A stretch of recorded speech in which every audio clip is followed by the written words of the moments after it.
저희가 며칠 전부터 그러니까 일요일부터 어제 오늘 말씀드렸습니다만 아버지 팔순 기념으로 함께 여행을 떠난 일가족도 있고 이제 같은 마을 주민들 중에 아예 일가족이 다 떠나서 남은 강아지를 바라보면서 마음 아파하는 동네 주민들도 있습니다.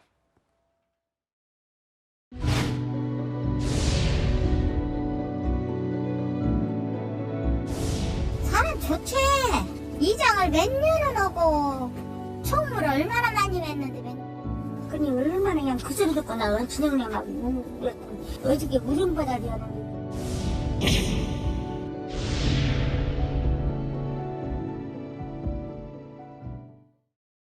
참 안타깝습니다. 최고령 승객 그 일가족 9명 중 4명이 참 함께 키우던 반려견 혼자 남았는데 이것 또한 그렇고 지금 그 생존자 2명, 승무원 2명에 대한 여러 워낙 중상을 입었기 때문에 사고 과정에 대한 얘기도 좀 조심스럽지만 나왔는데 여자 승무원이 비명을 들고 불길 속에 2명을 구조했다 이런 얘기도 좀 전해졌어요.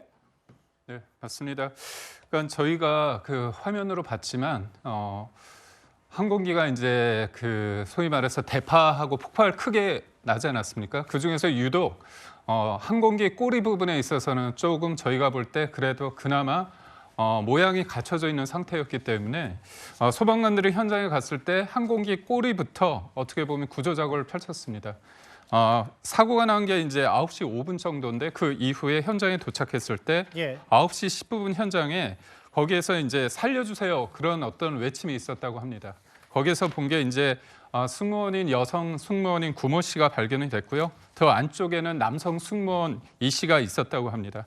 근데 이제 구모 씨 같은 경우는 그 캐비넷에 깔려 있기 때문에 그걸 유압 장비를 통해 가지고 들어 올리느라고 좀 시간이 걸리고 더 안쪽에 있던 남성 승무원을 먼저 구조를 했다고 합니다. 근데 남성 승무원 같은 경우는 그때 어떤 충격이 굉장히 강해서 그런지 멍한 상태였다고 그러고 여성 승무원 같은 경우는 그때의 상황에 대해서 좀 진술을 했다고 하지만 이게 그러니까 본인이 어떻게 보면 상상하기 힘든 어떤 그 극한의 상황을 경험했기 때문에 그 어떤 시선이 조금 어떻게 보면 한쪽으로 시선이 좀 나갔다 넋이 나갔다고 할까요?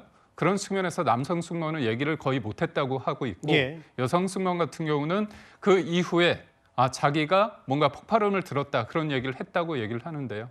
무엇보다도 안쓰러웠던 건 뭐냐면 2명이 구조됐을 때 저희가 그 이후에 구조자가 좀 많아졌으면 하는 희망이 있었지만 그 이후의 상황은 계속 사망자 분들이 늘어나는 그런 상황을 보고 좀 참담함을 금할 수밖에 없는 상황이었어요.